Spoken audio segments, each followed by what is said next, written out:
안녕하세요. 얼마 전까지 결혼을 앞두고 있었던 예비 신부입니다. 해가 넘어가기 전에 결혼을 하는구나 싶었는데 파혼하고 이렇게 사연을 보내게 되었네요.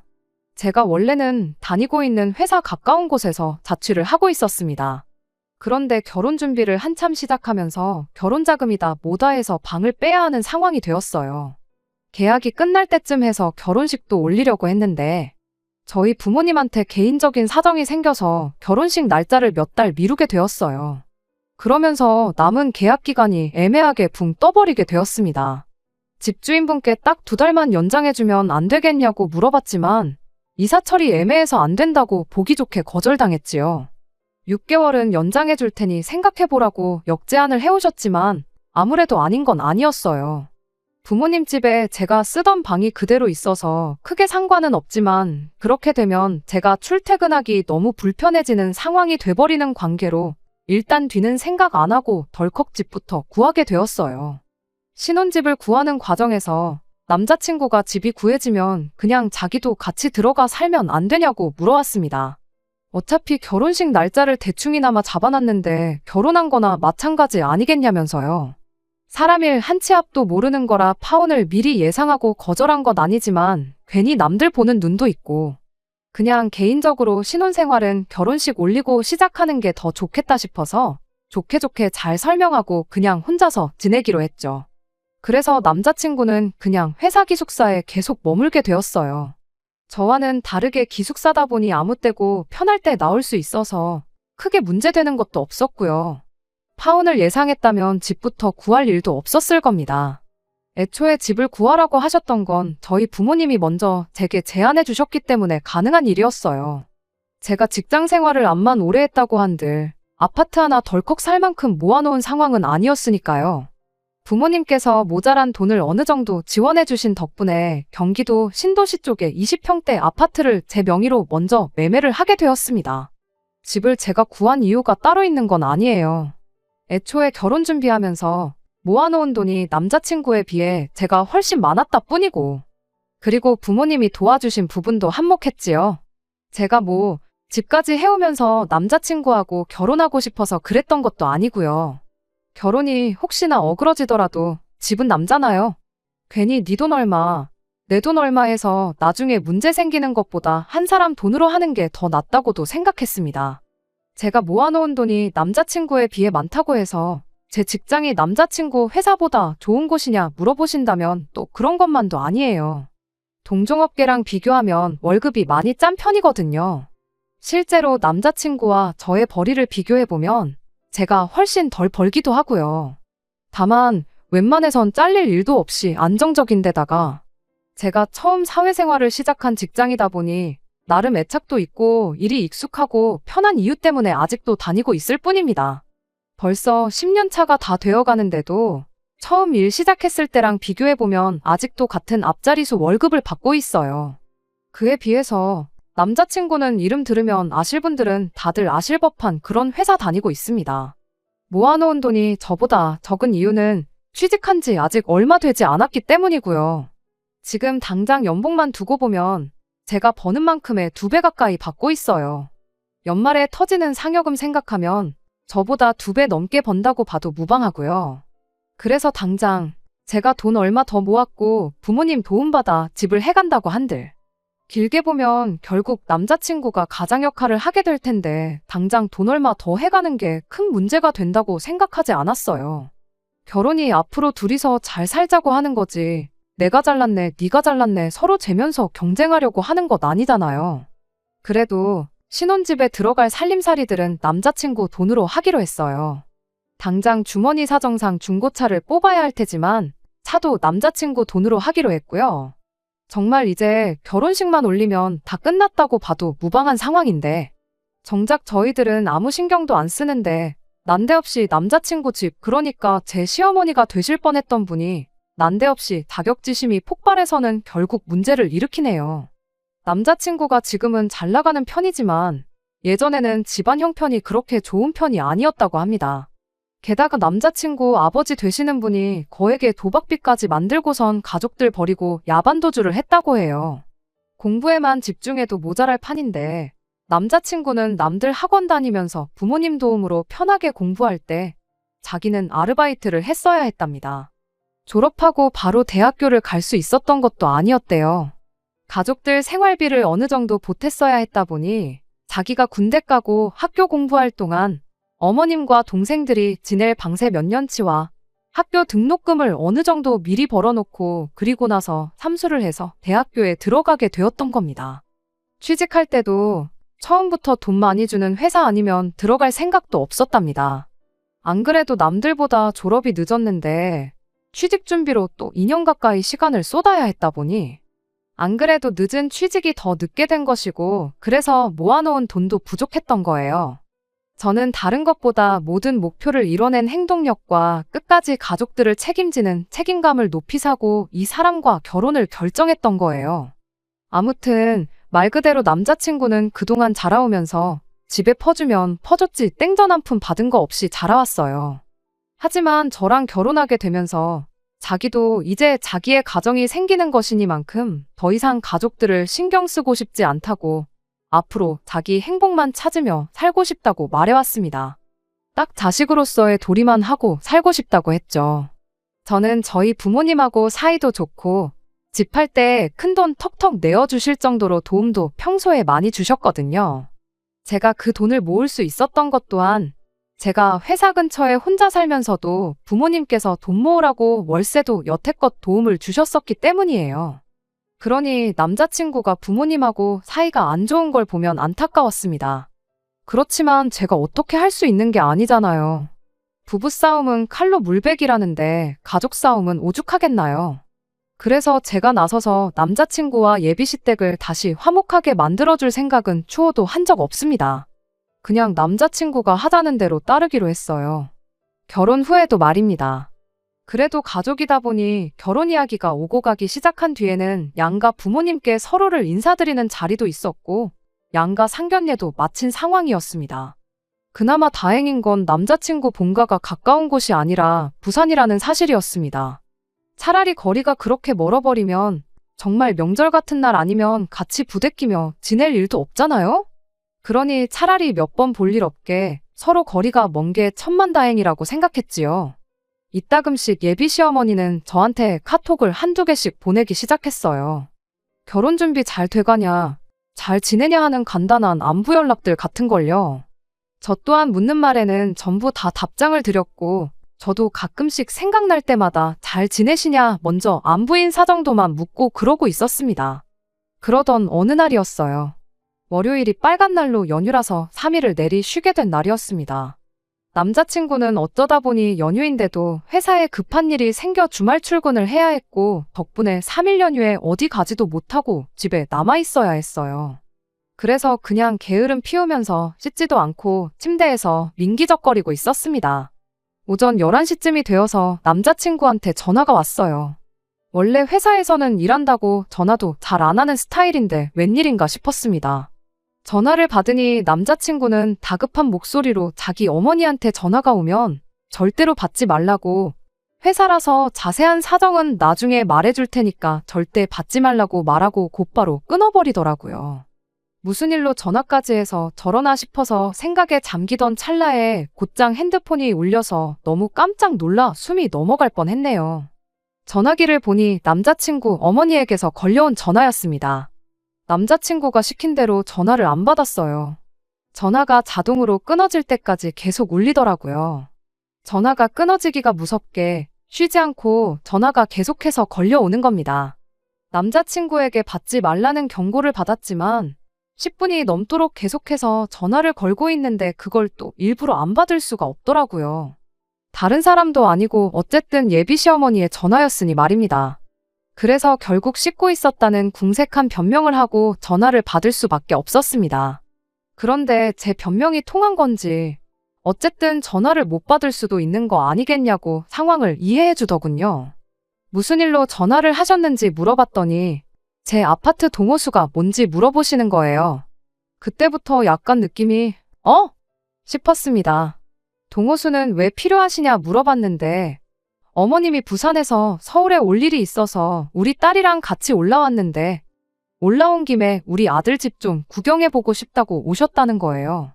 아직 남자친구 돈 하나 들어간 거 없고 명의도 내 이름으로 되어 있는데 다짜고짜 우리 아들 집이라고 하는 게 조금 기분이 그랬어요. 그래도 그때는 아기가 있어서 그런 거라는 생각하지 않았고 어차피 결혼하면 같이 살게 될 집이니까 그렇게 말했을 거라 생각했습니다. 어머님도 그냥 이런저런 이야기 하시면서 저랑 전화를 이어가시는데 그런데 뭔가 깨름직한 느낌이 들기 시작했어요. 어머님이 귀가 안 좋으신 편이라 전화할 때 목소리가 좀 쩌렁쩌렁한 편인데 기분 탓인가 싶었는데 어머님 목소리가 근처에서 들리는 듯 싶었습니다. 설마 싶어서 베란다에 슬쩍 나가서 바깥을 봤는데 정말 온몸에 소름이 돋을 정도였어요. 저희 집이 4층이었거든요. 그래서 가끔씩 아파트 주차장 쪽에서 나는 소리가 집으로 그대로 들려올 때가 종종 있었어요. 그런데 남자친구 여동생하고 같이 해서 어머님이 아파트 주차장에서 저랑 큰 목소리로 통화를 하며 두리번거리고 있는 걸 딱 목격해버린 거예요. 애초에 집에 들어온다고 하면 제가 거절도 할 수 없게 아파트까지 와가지고 저한테 전화를 하신 거예요. 그것 때문에 남자친구가 전화를 받지 말라고 했구나 하는 생각이 들었습니다. 뭐 다른 방법이 없을까 하다가 어머님한테 아파트 인테리어 공사 때문에 주말 동안 공사하기로 일정이 되어 있고 지금 남자친구가 연휴 동안 출근하게 되어서 저도 지금 회사 나와서 일하고 있다고 적당히 둘러댔습니다.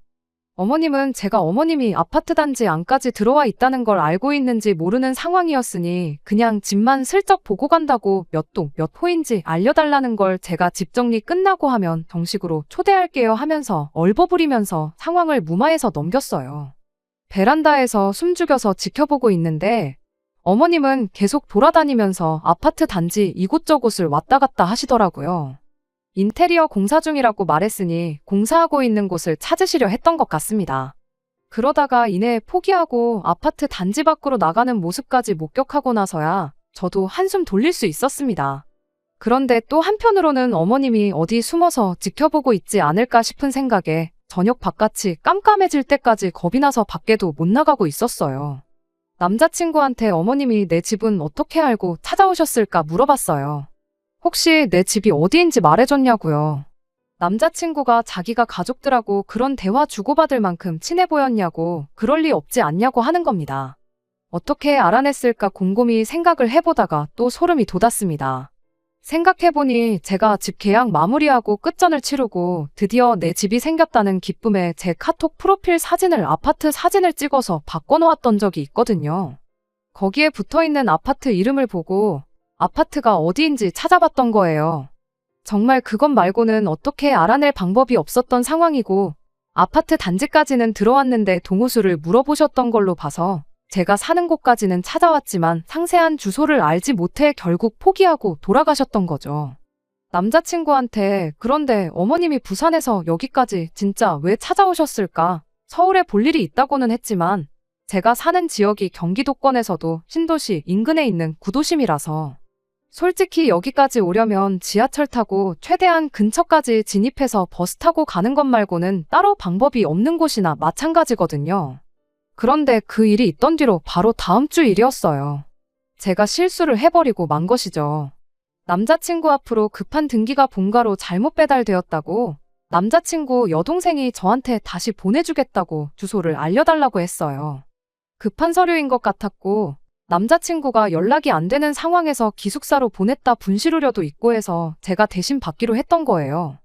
그런데 그날 저녁에 겨우 연락이 닿은 남자친구가 자기 급하게 처리할 서류 같은 거 없다고 하더니 둘 다 동시에 앞불싸 하면서 예비시댁에서 내 집 주소를 알아내려고 수작을 부린 거구나 하는 걸 눈치채게 되었어요. 덕분에 남자친구가 한동안 주말에는 어디 나가지도 않고 저랑 같이 제 명의로 된 집에 머물면서 언제 쳐들어올지 모르는 자기 가족들을 같이 맞이할 준비를 하고 있었습니다. 아니나 다를까 주소 알아내자마자 얼씨구나 하고 한 달도 안 걸려서 다시 집 앞까지 찾아왔더군요.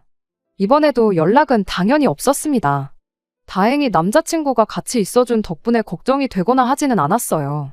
들어오자마자부터 집이 참 아늑하니 좋네 하면서 예비신우랑 같이 해서 집안 구석구석을 돌아다니더라고요. 선반장도 하나씩 하나씩 다 열어보고 나중에는 제 옷방에 가서 옷장도 열어보고 옷도 한 번씩 꺼내보는 겁니다. 집 구경하러 왔다고 해놓곤 제가 어떻게 갖춰놓고 사는지 확인해보러 온 것처럼 보였어요. 누가 보면 마치 자기 집인 것 마냥 행동하더라니까요. 특히나 제가 아끼는 옷들 꺼내서 괜히 자기 몸에 대보면서 이 옷은 언니보다 나한테 더 잘 어울리지 않냐? 엄마한테 더 잘 어울리는 것 같다 하면서 예비시모랑 예비신우 서로 번갈아 가면서 입어보고 난리도 아니더라고요. 제 표정이 어두워지니 남자친구가 어쩐 일로 말도 없이 오셨냐고 연락 없이 이렇게 불쑥 찾아오는 게 어딨냐며 짜증을 부렸어요. 어머님은 또 내 아들 집에 내가 오는데 허락까지 받고 와야 되냐 하더군요. 남자친구가 어머님한테 뭘 모르고 하시는 말씀인 것 같은데 이 집은 자기 명의가 아니고 제 명의로 되어 있다고 한마디 하더라고요. 그러니 따지고 보면 어머니가 남의 집에 허락도 없이 들어오신 거니 큰 실례가 맞다 하면서 나중에 결혼하고 나서 혼수랑 다 갖춰놓고 그러면 집들이로 초대할 테니 그때 오시라고 이만 들어가시라고 말을 마쳤죠. 그런데 어머님은 다른 말은 다 무시하고 이 집이 저 혼자만의 명의로 되어 있다는 말에만 반응을 하셨어요. 남자친구한테 왜 이게 니네 집이 아닐 수가 있냐, 그게 말이나 되냐고 하면서 왜 공동명의를 하지 않았느냐고 화살을 저한테 돌리더라고요. 아직 남자친구 돈 들어간 거 한 푼도 없는데 어떻게 명의를 그렇게 하냐고 저도 대답을 했지요. 반대 상황이었으면 공동명의로 해도 아무 말 안 하셨을 거냐고요. 어머님은 그래도 그러면 안 되는 거다 하면서 집 명의를 네 걸로 해놓으면 우리 아들이 이 집에서 길을 못 피지 않겠느냐고 하는 겁니다. 듣자 하니 다니는 회사도 별 볼 일 없는 회사 같은데 우리 대기업 다니는 아들이 저한테 기죽을 거 하나도 없지 않는 상황인 거 모르냐면서요. 네가 집까지 해오면서 우리 아들하고 결혼하려는 거 보면 안 봐도 답이 나온다고. 그러더니 남자친구한테 너는 애가 그렇게 순진해서 남들한테 이용만 당하는 거라 한마디 하시더군요. 누가 할 소리인가 싶었죠. 집에 돈이 모자라다고 학교도 졸업 안 한 아들 아르바이트 내보내면서 인생 계획을 몇 년이나 늦추게 만든 장본인이나 다름없는 사람이 사람 착한 본성을 가지고 이용해 먹네 만에 그딴 말을 하고 있었으니까요. 남자친구 어머니는 그런 건 생각도 못하고 저만 아주 이상한 사람을 만들려고 애를 쓰더군요. 제가 집 명의를 굳이 제 이름으로 해놓은 이유가 집이라도 쥐고 있어야지 돈 많이 벌어오는 남편을 자기 소나귀에 놓고 쥐락펴락 할 수 있기 때문 아니겠냐고 남자친구를 가스라이팅을 하면서 저와의 관계를 이간질을 하고 있더라니까요. 옆에서 예비신우도 거들면서 저 같은 사람이 자기 오빠 같은 사람을 만나려면 집해오는 건 당연한 거 아니냐고 한마디 보태더라고요. 아무리 그래도 저는 결혼식 올리고 어느 정도 시간이 지나서 돈을 좀 모으거나 다음 이사갈 집을 정하기 전까지는 공동 명의를 할 생각이 없다고 두 사람 앞에 딱 잘라서 말을 했어요. 남자친구한테도 서운하게 생각하지 말라고 그게 맞는 거 아니냐니 옆에서 저를 거들어주면서 그렇다고 동의는 해주는데 대답하는 말본새가 제 눈치를 보고 있는 건가 싶은 목소리더라고요. 어머님은 끝까지 그래도 아닌 건 아닌 거라며 누가 봐도 우리 아들이 손해보는 결혼인데 눈칫밥까지 먹으면서 결혼 생활하는 꼴을 볼 수 없다고 했습니다. 막말로 서울에 집해온 것도 아니고 시골 동네에 다 무너져가는 아파트 한 채 해온 게 뭐가 대수냐고 이까짓 걸 가지고 저한테 갑질을 하냐고 하는 겁니다. 이 상황이 누가 갑질을 하는 건지는 지나가는 개도 알 텐데 말이에요. 그렇게 말해도 어쩔 수 없다. 그리고 남자친구 눈칫밥 먹일 생각도 없고 이렇게 하기로 한 건 이미 오래전부터 결정한 일이라고 설명을 했지요. 어머님은 끝까지 제 말을 어떻게 믿냐고 하면서 당신한테 좋은 수가 있다고 하더니 제가 공동명의를 해줄 때까지 이 집에서 같이 지내겠다고 하는 겁니다. 방이 3개나 있으니 한 방은 저희가, 한 방은 어머님이, 한 방은 예비신우가 쓰면 딱 되겠다 하는 거예요. 예비신우도 이제 취직 준비할 때가 되었으니 한 2년간 여기서 지내면서 서울에 둥지를 틀 수 있게 도와주고 당신도 여기서 지낼 테니 제가 제정신이면 시어머니가 버티고 있는데 하늘 같은 남편을 눈치나 줄 수 있겠냐면서요. 남자친구가 얼굴이 시뻘개져가지고 대체 왜 이러는 거냐고 하면서 어머님하고 동생한테 이만 돌아가라고 바득바득 소리까지 질러대준 덕분에 상황은 대충 정리되었습니다. 어머님은 돌아가면서까지 저한테 생각 잘 해보고 연락을 달라고 그러고 돌아가셨고요. 무슨 폭풍이 휘몰아친 다음날같이 집이 조용해졌어요. 남자친구는 저한테 곧장 미안하다고 사과를 해왔습니다. 면목이 없다고 하면서요. 어머님은 도대체 왜 그러시는 거냐? 저도 화가 많이 나서 남자친구한테 물어봤는데 아무래도 생활비 때문에 그러는 것 같다는 겁니다.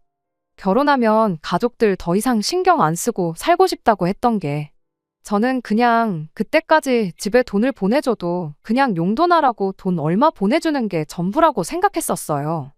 그런데 생활비라고 하니 용돈이랑은 또 어감이 다르게 다가오더라고요. 생활비를 대체 얼마씩 보냈길래 저러시는 거냐고 물었더니 그게 달에 300만 원이 넘는 돈을 보내고 있었던 겁니다. 그냥 기본적인 생활비부터 동생이랑 어머님 핸드폰비까지 전부 내주고 있었던 거예요. 아무튼 집에는 이제 결혼하고 나면 생활비는 더 이상 보내드릴 수 없다고 그렇게 미리 말을 하기는 했는데 아마 그걸 가지고 기분이 나빠서 저러시는 것 같다고요. 아무리 취직이 늦었어도 기숙사 생활을 하고 있는데 모은 돈이 왜 이렇게나 부족한가 싶었는데 거기에는 따로 이유가 있었던 거더라고요. 연 끊고 살고 싶다.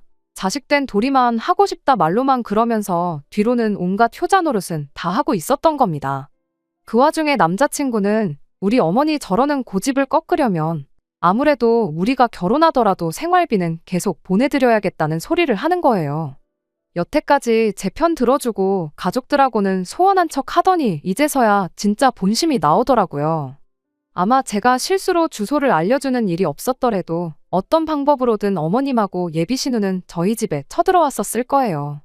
남자친구 가족들이 별 볼 일 없는 너는 평생 대기업 다니는 남편한테 의지해서 살게 될 거라고 했던 그 말부터 공동명의를 안 해주면 들어와서 살겠다고 통보하는 것까지 모두 계획된 일이라는 생각이 들었습니다. 애초에 남자친구는 잃을 게 아무것도 없는 상황이잖아요. 공동명의를 해주는 것과 자기 가족들 생활비 챙겨주는 건 당장은 아무런 연관도 없는 일이고 어떤 결정을 내리던 간에 둘 다 남자친구만 이득을 보는 속이 뻔히 보이는 상황이잖아요. 혹시나 제가 지나치게 생각을 하는 건가 싶어서 남자친구 속을 떠보려고 가족이냐 나냐 둘 중에 하나를 선택하라고 물어봤습니다. 가족들과는 결혼 후에는 거리를 두고 지내겠다고 이젠 가족이 아니라 자기 자신의 행복부터 찾고 싶다고 호언장담했던 모습과는 다르게 그래도 가족인데 어떻게 모른 척 살겠느냐면서 부디 제가 이 상황을 이해해주면 좋겠다고 사정을 하더라고요. 평생을 가족들 호구 노릇을 하고 자라서 그런지 결국 결정적인 순간에도 끝내 가족을 택해버린 남자친구였던 거예요. 남도 아니고 가족을 챙기겠다는데 그게 잘못된 거라 손가락질 할 사람은 아무도 없을 거예요. 다만 저랑은 결혼 이야기는 없던 걸로 하자고 했습니다. 거의 내 월급과 비슷한 돈을 평생 시댁에다가 가져다 바치며 살고 싶은 마음은 추워도 없다고요. 그랬더니 남자친구가 기분 나쁜 표정으로 한마디 하더군요. 우리 어머니 말이 그래도 틀린 건 없지 않냐며 진짜 집 하나 해온 거 가지고 나를 가족들과 등지게 만들 셈이냐. 내가 너 때문에 가족들하고 연 끊고 지냈으면 좋겠냐. 그렇게 한마디를 하더라고요. 자기 나이 또래에 자기만큼 버는 사람이 얼마나 되는지는 아느냐고. 그 잘난 월급 가지고 역으로 저한테 갑질을 하려고 하길래 한마디 해줬습니다. 네 월급 나보다 많이 받는 건 알겠는데 니네 가족들한테 300씩 빼주고 나면 그렇게 잘난 월급도 아니라고 정신 차리라고요. 남자친구는 그러면 너네 집에도 똑같이 생활비를 드리면 되지 않느냐고 저를 설득하려 들더라고요. 저희 부모님은 뭐라도 하나 더 해주시려는 분들이지 자식 장사해서 노후 대비 하실 분들이 아니라고 그 돈을 들여도 받으시지도 않을 거라고 한마디 해줬지요. 그리고 그 돈까지 드리고 나면 우리 월급은 100만 원도 안 되는 거나 마찬가지일 텐데 뭐가 아쉬워서 생활비도 아니고 월급 100만 원 주는 사람을 내가 집까지 해오면서 결혼을 하겠냐고 한마디 했습니다. 솔직히 정신 차리라고 말을 강하게 했던 건데 남자친구는 저한테 실망했다면서 정말 결혼은 없던 일로 하자면서 한마디 하더라고요. 결국 도무지 의견이 좁혀지지 않아 남자친구와는 여기까지 하자는데 합의하고 결국 그렇게 이별을 하게 되었습니다. 남자친구가 뒤늦게 자기가 잘못 생각했다며 저를 선택할 테니 그냥 예정된 대로 결혼을 하자고 했지만 솔직히 이제는 그 말을 믿을 수가 없어요. 나중에 같은 일로 배신당해 상처를 받느니 그냥 없던 일로 하는 게 더 좋을 것 같다 말해줬습니다. 혹자는 저한테 그냥 시댁에 생활비 주고 남자친구랑 결혼하지 그랬냐, 벤츠 놓쳤다 하는 사람도 있어요. 남자친구는 앞으로 수입이 더 커질 테고, 저는 아이 생기고 그러면 직장 생활도 더 못할 거고, 나이 더 먹으면 결혼도 힘들 거라고요. 하지만 제가 진짜 남자친구와 헤어지길 결심한 이유는 앞으로 이런 식의 같은 일들이 계속해서 반복될 거라는 생각 때문입니다. 수입이 커지면 커지는 대로 더 많은 생활비를 요구해 올 테고, 생활비가 아니더라도 매번 가족이라는 이유 하나만으로 이것저것 바래오실 텐데 그 꼴을 제가 견뎌낼 수 없겠다는 게 저희 결론이었거든요. 결국 중요한 순간에는 배우자가 아닌 가족들의 편을 들어주는 남자를 어떻게 믿고 평생을 살겠어요? 설령 제가 진짜 벤츠를 놓친 바보 같은 결정을 내렸다 하더라도 저는 이 결정에 후회가 없습니다. 오히려 질질 끌지 않고 빠른 결정을 내린 걸 100번 1000번 잘했다 생각하려고요. 벤츠라고 다 같은 벤츠도 아니고 고장이 안 나는 것도 아니잖아요. 벤츠보다 더 좋은 차도 많다고 하고 요즘은 국산 차도 외제차 못지 않다는데 꼭 다음 사람이 벤츠가 아니라도 상관없어요. 결혼했으면 가족들보다 배우자를 더 챙기는 그런 사람이야말로 진국 아니겠어요? 끝까지 들어주셔서 감사합니다. 오늘의 사연은 여기까지입니다. 구독과 좋아요, 알람 설정 부탁드리고 더 좋은 사연으로 다시 찾아뵙겠습니다. 감사합니다.